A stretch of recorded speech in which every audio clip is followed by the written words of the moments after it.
जय श्री राधे कृष्ण। आप सभी का आपके अपने YouTube channel BK Mishra present में स्वागत है। आइए आज आप सब जानेंगे रमा एकादशी का व्रत कार्तिक मास कृष्ण पक्ष वर्ष 2023 में कब किया जा रहा है।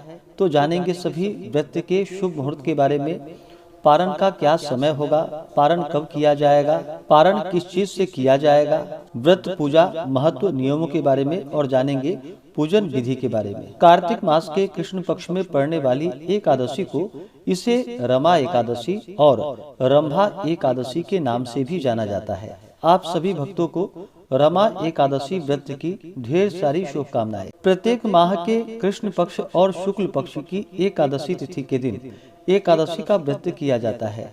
एक वर्ष में 24 एकादशी का व्रत होता है। वहीं पे अधिक मास हो तो 2/26 व्रत एकादशी का होता है। हर व्रत का अपना अपना विशेष महत्व माना गया है। इसी प्रकार से कार्तिक मास के कृष्ण पक्ष में पड़ने वाली रमा एकादशी का व्रत जो कि बड़ा ही पुण्यफलदायी माना गया है। जो भी भक्त सच्ची श्रद्धा के साथ नियम और निष्ठा के साथ रमा एकादशी का व्रत करते हैं, इस दिन भगवान विष्णु माता लक्ष्मी का पूजन करते हैं, भगवान श्री कृष्ण की पूजा करते हैं, तो उनके सभी प्रकार के पापों का नाश होता है। यह सभी प्रकार के पापों को नष्ट करने वाली है और जब व्यक्ति के पाप और ताप नष्ट होते हैं तभी उनके पुण्यों का उदय हो पाता है। उसके बाद ही सांसारिक सुखों की प्राप्ति हो पाती है। तो आइए जानते हैं रमा एकादशी व्रत के शुभ मुहूर्त पारण समय के बारे में। कार्तिक मास कृष्ण पक्ष की एकादशी तिथि प्रारंभ समय जो कि 8 नवंबर 2023 दिन बुधवार सुबह 8:25 और एकादशी तिथि की समाप्ति होगी 9 नवंबर 2023 दिन गुरुवार को सुबह 10:43 पे। तो हमें द्वादशी युक्त और सूर्योदय व्यापन के अनुसार जो शुद्ध रूप से समय प्राप्त हो रहा है वह समय एकादशी व्रत के लिए जो कि 9 नवंबर 2023 दिन गुरुवार को सभी व्रत धारण करेंगे और 8 नवंबर को 10वें दिन के नियमों का पालन करेंगे और व्रत का पारण जो कि 10 नवंबर 2023 दिन शुक्रवार को किया जाएगा। एकादशी व्रत का जो पारण किया जाता है वह पारण हरिवासर समाप्त होने के बाद करना चाहिए। हरिवासर का समय द्वादशी तिथि का पहला चौथाई का हिस्सा यह समय हरिवासर का होता है। इसके समाप्त होने के बाद ही व्रत का पारण करना चाहिए। रमा एकादशी व्रत का पारण जो कि 10 नवंबर 2023 दिन शुक्रवार को किया जाएगा। पारण का जो समय होगा वह समय सुबह 6:41 से सुबह 8:53 तक व्रत का पारण किया जाएगा। रमा एकादशी व्रत का पारण जो कि तुलसी दलेन पारणम यानी कि तुलसी दल से इस व्रत का पारण किया जाएगा। द्वादशी तिथि की जो समाप्ति है 10 नवंबर को दोपहर 12:37 पे द्वादशी तिथि की समाप्ति है। एकादशी तिथि के दिन सूर्योदय का जो समय होगा वह समय सुबह 6:10 और सूर्यास्त शाम 5:12। राहु काल का जो समय होगा 9 नवंबर को वह समय दोपहर 1:04 से दोपहर 2:27 तक होगा और 10 नवंबर को सुबह 10:19 से सुबह 11:42 तक राहु काल का समय होगा। राहु काल समय के दौरान कोई भी शुभ कार्य या नया कार्य नहीं करना चाहिए, यह लाभकारी नहीं होता है, इस बात का ध्यान रखें। नक्षत्र जो कि उत्तरा फाल्गुनी नक्षत्र रात्रि 9:58 तक होगा। उसके बाद हस्त नक्षत्र योग जो कि वैधृति योग शाम 4:49 तक होगा। उसके बाद विषकुंभ योग। जो भी भक्त सच्ची श्रद्धा के साथ नियम और निष्ठा के साथ रमा एकादशी का व्रत करते हैं तो इस व्रत के प्रभाव से पृथ्वी पर समस्त सुखों की प्राप्ति होती है तथा यह सभी प्रकार के पापों को नष्ट करने वाली है। इस एकादशी का व्रत करने से जीवन में वैभव और अंत में मोक्ष की प्राप्ति होती है। जो भी भक्त एकादशी का व्रत करते हैं उन्हें एकादशी व्रत के लिए जो कि 10वीं के दिन से व्रत में नियमों का पालन करना चाहिए। 10वीं तिथि के दिन सूर्यास्त होने से पहले ही भोजन ग्रहण कर लेनी चाहिए। उसके बाद दांतों को अच्छे तरह से साफ कर लेनी चाहिए। दांतों में कोई भी अन्न का रेशा ना होने पाए, इस बात का ध्यान रखें। रात्रि ब्रह्मचर्य का पालन करते हुए भगवान विष्णु के नामों का, भगवान श्री कृष्ण के नामों का और एकादशी व्रत का स्मरण करते हुए सोना चाहिए। एकादशी की सुबह ब्रह्म मुहूर्त में उठ करके नित्य क्रियाओं से निवृत्त होकर के गंगा नदी में या घर के नहाने के पानी में ही थोड़ा सा गंगा जल मिला करके स्नान करना चाहिए। शुद्ध वस्त्र धारण करना चाहिए। व्रत का संकल्प लेना चाहिए। भगवान विष्णु से प्रार्थना करनी चाहिए। भगवान श्री कृष्ण से प्रार्थना करनी चाहिए कि हे भगवान, आज मैं रमा एकादशी का व्रत करने जा रहा हूँ या करने जा रही हूँ। इस प्रकार से प्रार्थना करें कि यह व्रत मेरा निर्विघ्न पूरा हो, हमें पुण्य फलों की प्राप्ति हो, हमारे सभी प्रकार के दैहिक, दैविक और भौतिक पाप नष्ट हो जाएं।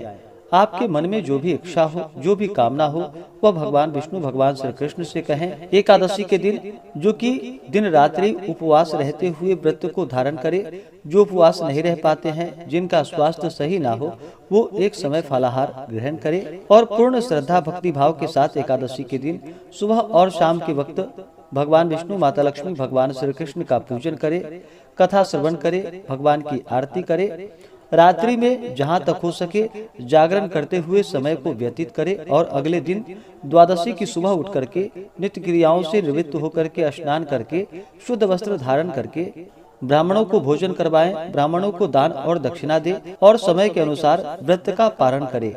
इस प्रकार व्रत को धारण करने से व्यक्ति के सभी प्रकार के पापों का नाश होता है, जीवन में वैभव और अंत में मोक्ष की प्राप्ति होती है। जो भी एकादशी का व्रत करते हैं उन्हें दशमी, एकादशी और द्वादशी इन 3 दिनों तक शुद्ध और सात्विकता का पालन करना चाहिए। व्रत के दौरान किसी के ऊपर क्रोध नहीं करनी चाहिए। इस दौरान जो कि मांस, मदिरा, प्याज, लहसुन आदि का प्रयोग नहीं करना चाहिए।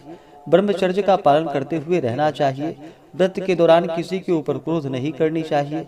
अपने मन में किसी के प्रति ईर्ष्या या द्वेष का भाव नहीं लाना चाहिए और पूर्ण श्रद्धा के साथ ही भगवान का पूजन करना चाहिए, तभी जाकर के पुण्य फलों की प्राप्ति होती है। जो भी रमा एकादशी का व्रत करने वाले हैं उन्हें चाहिए कि एकादशी के दिन भगवान का सुबह और शाम के वक्त पूरे विधि विधान के साथ पूजन करना चाहिए। भगवान विष्णु का, भगवान श्री कृष्ण का जो कि जल से अभिषेक करे, पंचामृत से अभिषेक करे, शुद्ध गंगा जल से अभिषेक करे, पीला वस्त्र चढ़ाए, यज्ञोपवीत अर्पित करे। उसके बाद भगवान को तिल और जौ अर्पित करे। भगवान विष्णु को जो कि अक्षत नहीं चढ़ाया जाता है, इस बात का ध्यान रखे। अक्षत के जगह भगवान विष्णु को जो कि काले तिल अर्पित करे।